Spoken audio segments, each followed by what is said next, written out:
Assalamualaikum warahmatullahi wabarakatuh. Salam sejahtera untuk kita semua.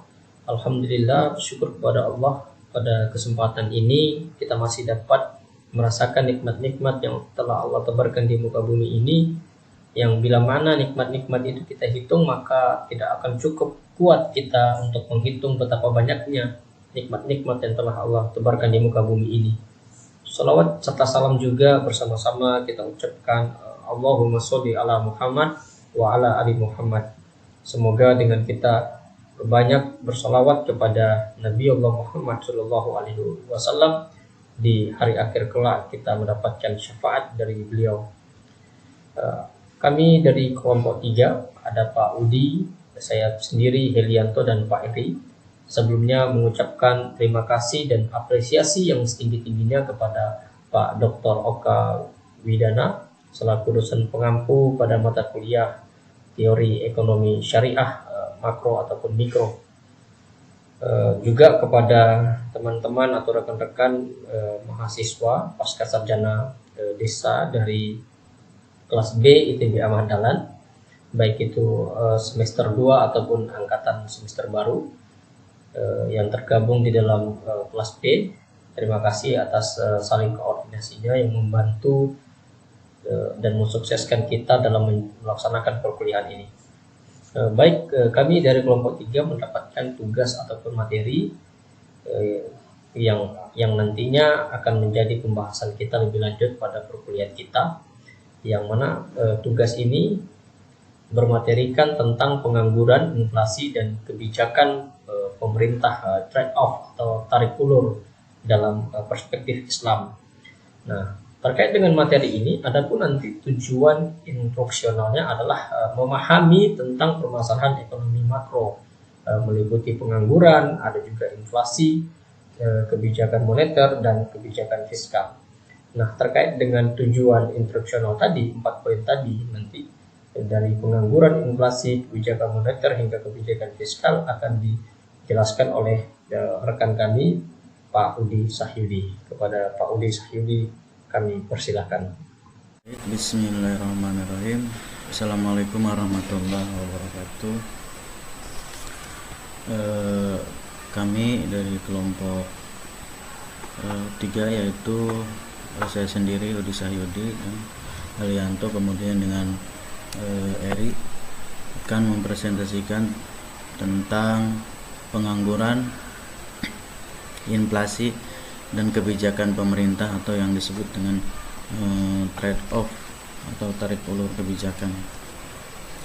Sini tentunya dalam perspektif Islam. Nah, tujuannya adalah memahami tentang permasalahan ekonomi makro. Ada 4 apa saja, yaitu tentang pengangguran, kemudian inflasi, kemudian kebijakan moneter, kemudian yang terakhir adalah kebijakan tentang fiskal. Yang pertama kita bahas tentang pengangguran. Pengangguran, apa sih yang disebut dengan pengangguran? Pengangguran adalah mereka yang tidak mempunyai pekerjaan dan sedang aktif dalam mencari pekerjaan. Kemudian kategori untuk pengangguran itu sendiri, mereka yang tidak memiliki pekerjaan pada usia dan masa kerja, atau pada usia 6 sampai 18 tahun. Kemudian sedangkan di atas 18 tahun namun masih sekolah dikategorikan sebagai penganggur atau yang masih nganggur. Pengangguran dalam mazhab klasik atau dalam hukum Syai, menurut Jean-Baptiste Say, supply create its own demand, atau penawaran menciptakannya sendiri. Artinya, apabila produsen menghasilkan barang dengan jumlah tertentu, maka akan segera dihabiskan oleh atau dikonsumsi masyarakat sendiri. Kemudian pengangguran terbagi ke dalam 3 jenis, diantaranya yaitu pengangguran psikis. Apa sih yang disebut dengan pengangguran psikis? Pengangguran psikis di sini adalah pengangguran yang terjadi apabila permintaan lebih rendah dari output potensial perekonomian, yaitu manakala kemampuan ekonomi suatu bangsa lebih rendah dari kemampuan yang seharusnya dicapai. Jumlah orang bekerja dikurangi dengan jumlah orang yang seharusnya mempunyai pekerjaan pada tingkat pendapatan potensial. Itulah yang dikatakan dengan pengangguran siklis. Kemudian yang kedua adalah pengangguran friksional. Terjadi karena adanya perputaran dalam lingkup pekerjaan dan ketenagakerjaan. Artinya, pengangguran karena adanya angkatan kerja baru yang siap memasuki lapangan kerja. Bisa dikatakan atau yang disebut dengan kalau di Indonesia sendiri itu ada istilah honorarium ataupun yang tenaga kontrak selama 3 tahun ataupun berapa tahun, kemudian diganti dengan karyawan baru, bisa disebut seperti itu. Itu yang dinamakan dengan pengangguran friksional. Kemudian pengangguran struktural. Pengangguran struktural disebabkan oleh ketidaksesuaian antara struktur angkatan kerja berdasarkan pendidikan dan keterampilan, jenis kelamin, pekerjaan, industri, geografis, informasi, struktur permintaan tenaga kerja. Misalnya, adanya tren kebutuhan tenaga kerja dan spesifikasi pendidikan dan keahlian tertentu karena kebijakan pemerintah. Misalkan orang punya tidak punya keahlian ataupun tidak memiliki keterampilan, maka akan tergeser dengan orang-orang yang mempunyai keahlian. Kemudian kita contohkan lagi, misalkan dalam satu pekerjaan yang dibutuhkan itu adalah untuk perempuan, sementara laki-laki tidak dibutuhkan, itu akan mengakibatkan pengangguran. Lalu apa saja yang untuk mengatasi pengangguran? Yang pertama, kebijakan fiskal atau mengurangi pajak dan menambahkan pengeluaran pemerintah. Kemudian kebijakan moneter, menambah penawaran uang, menurunkan suku bunga serta menyediakan kredit khusus untuk sektor tertentu. Kemudian yang terakhir, kebijakan dari segi penawaran atau mendorong banyak investasi, mengembangkan infrastruktur, meningkatkan efisiensi administrasi pemerintah, memberi subsidi dan mengurangi pajak perusahaan dan individu. Kemudian untuk mengatasi pengangguran, kemudian mengatasi inflasi, yaitu yang pertama adalah tentang dari segi kebijakan fiskal. Ada dua hal, yaitu dalam mengatasi pengangguran, kemudian yang kedua dalam mengatasi inflasi pemerintah. Jadi masing-masing sama. Kalau dalam mengatasi inflasi, kebijakan fiskal itu adalah menambahkan pajak dan mengurangi pengeluaran pemerintah. Kemudian kebijakan moneter menaikkan suku bunga dan membatasi kredit. Kemudian kebijakan dari segi penawaran, melakukan langkah-langkah yang dapat mengurangi biaya produksi dan menstabilkan harga, seperti mengurangi pajak impor, pajak ke atas bahan mentah, menetapkan harga, dan menggalakkan pertumbuhan produksi dan mengembangkan teknologi. Nah, seperti halnya yang tadi dijelaskan, yaitu hubungan antara inflasi dan pengangguran. Kalau menurut teori Profesor A.W. Philip, hubungan diantaranya adalah hubungan yang terbalik antara tingkat inflasi dan pengangguran.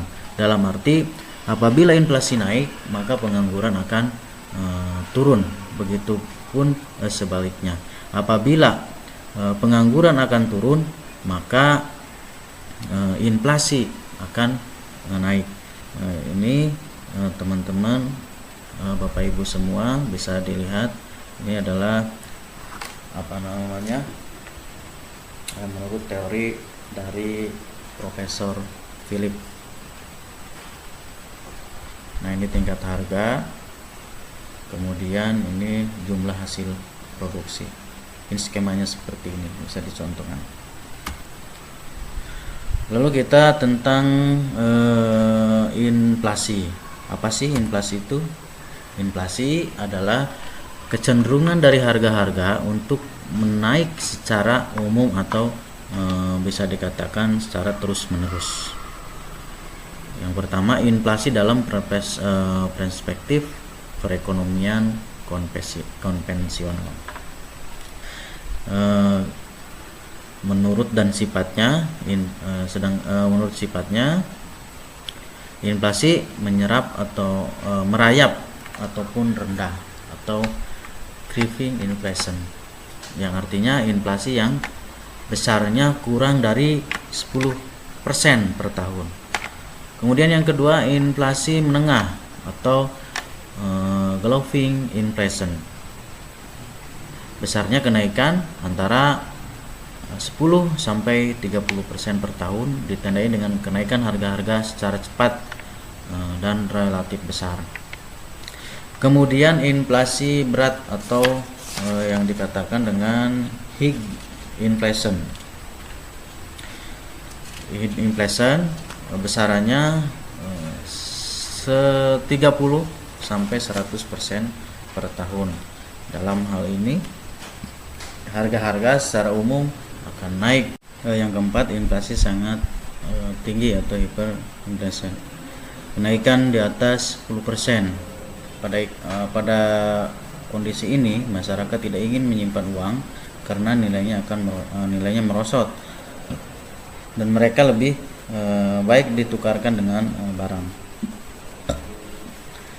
Kemudian berdasarkan penyebabnya atau sebabnya, atau yang pertama adalah demand pull inflation, yaitu timbul karena adanya permintaan keseluruhan yang tinggi dari suatu pihak.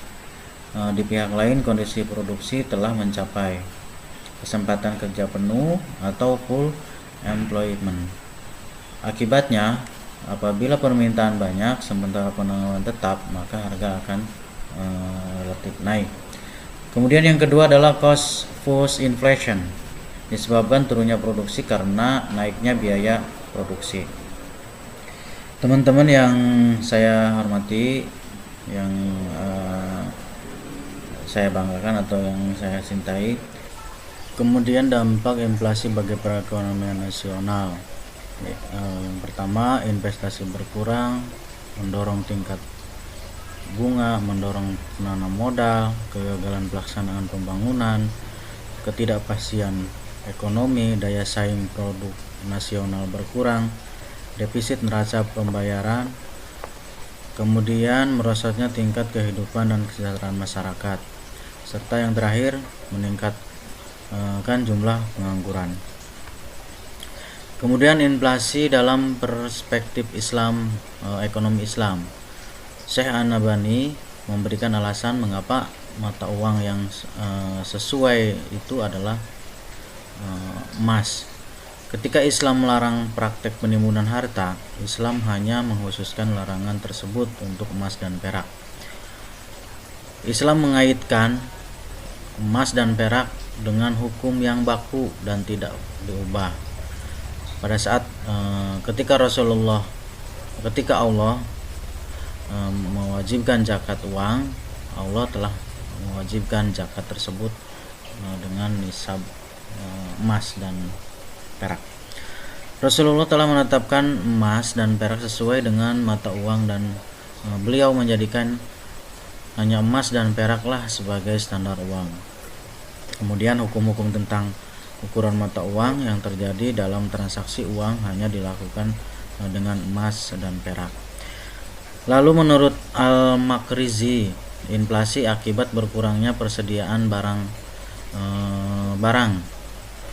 Nah, pada masa Rasulullah dan Khulafaur Rasyidin, yaitu dikarenakan yang pertama kekeringan, kemudian dan akibat peperangan. Kemudian inflasi akibat kesalahan manusia atau yang disebut dengan human error, itu bisa saja melalui korupsi dan administrasi yang buruk, serta pajak yang memberatkan, serta sejumlah uang yang berlebihan. Kemudian kita masuk ke kebijakan pemerintah. Kebijakan pemerintah menurut Sukirno itu ada dua, dengan tujuan yang bersifat ekonomi dan kemudian tujuannya yang bersifat sosial dan politik. Yang bersifat ekonomi menyediakan lowongan pekerjaan, meningkatkan taraf kemakmuran masyarakat, memperbaiki pembagian pendapatan, sedangkan yang bersifat sosial dan politik meningkatkan kemakmuran keluarga dan kestabilan keluarga, menghindari masalah kesejahteraan, mewujudkan kestabilan politik. Lalu jenis kebijakan pemerintah dalam hal ini, yang pertama adalah kebijakan fiskal, di mana kebijakan yang akan dilaksanakan adalah dalam bentuk mengurangi pengeluaran pemerintah. Maka untuk menerapkan efek kebijakan fiskal dalam mengatasi inflasi perlu dibedakan. Keadaan inflasi tanpa kontrol pemerintah ataukah inflasi yang dibatasi melalui kebijakan fiskal itu sendiri, itu bisa dibedakan. Dalam pemikiran Islam, pemerintah merupakan lembaga formal yang mewujudkan bertanggung jawab serta bertugas dan mengawasi faktor utama penggerak perekonomian. Misalnya mengawasi praktik jual beli, melarang praktik yang tidak benar atau diharamkan, dan mematok harga jika dibutuhkan. Untuk tingkatan pertama yaitu tingkat bunga yang tidak mempunyai peran sama sekali dalam perekonomian Islam. Kemudian yang kedua, Islam tidak membolehkan perjudian karena dapat menimbulkan berbagai praktek atau spekulasi untung rugi. Teman-teman yang kami hormati, kemudian yang kedua, jenis kebijakan pemerintah yaitu kebijakan moneter, yaitu peraturan dan ketentuan yang dikeluarkan oleh otoritas moneter seperti bank sentral atau mengendalikan jumlah uang yang beredar, mengubah dari output real dan kesempatan kerja kepada pencapaian stabilitas harga-harga. Dalam kerangka strategi mekanik bagi kebijakan moneter yang tidak hanya membantu pengaturan penawaran uang sesuai dengan permintaan real, tetapi juga membantu memenuhi kebutuhan untuk menutup defisit asli pemerintah dan juga sekaligus mencapai tujuan masyarakat Islam itu sendiri. Mekanik terjadi harus mencakup beberapa elemen, diantaranya pertama target pemerintah pada M dan MO. Secara berkala bank sentral harus menetapkan pertumbuhan penawaran uang atau M sesuai dengan sasaran ekonomi nasional, termasuk pertumbuhan ekonomi yang dapat dipertahankan dan stabilitas dalam nilai uang. Kemudian yang kedua yaitu public share of demand deposit. Dalam jumlah tertentu atau kondisi normal, demand deposit bank-bank komersial maksimum mencapai 25%. Itu harus diserahkan kepada pemerintah, tujuannya untuk membiayai proyek-proyek yang secara sosial akan menguntungkan. Yang ketiga, statutory resource requirement.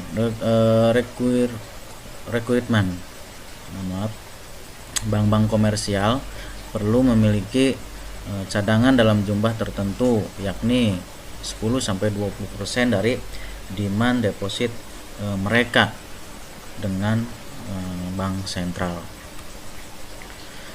Nah, lalu kebijakan apa yang dilakukan oleh Islam atau dalam perspektif Islam? Islam tidak menggunakan instrumen bunga atau ekspansi moneter melalui percetakan uang baru atau defisit anggaran. Yang dilakukan adalah mempercepat perputaran uang dan membangun infrastruktur sektor real. Islam bukan hanya mengenal barter atau tukar menukar dari barang satu ke dalam barang jenis lain misalnya. Islam tidak hanya mengenal seperti itu saja, tetapi Islam juga mengetahui tentang valuta asing yang dari Persia dan Romawi atau yang sudah dikenal oleh masyarakat Arab. Bahkan alat tersebut menjadi alat resmi resmi dinar dan dirham. Kemudian yang harus dibatasi atau yang disebut dengan promissory notes, mereka wajib digunakan untuk menjaga kestabilan. Di antaranya pertama, permintaan yang tidak real, penimbunan mata uang, transaksi talaki rukban atau mencegat penjual dari kampung di luar kota untuk mendapatkan keuntungan dari ketidakpastian harga. Kemudian transaksi kali bin kali, bukan transaksi tidak tunai. Transaksi tunai dibolehkan, namun transaksi futur tanpa ada barang yang dilarang. Kemudian yang terakhir adalah segala bentuk riba, itu dalam check and promissory notes yang sering dilakukan untuk menjaga kestabilan. Oke, itu saja. Terima kasih. Selanjutnya diserahkan ke Pak Eri. Terima kasih.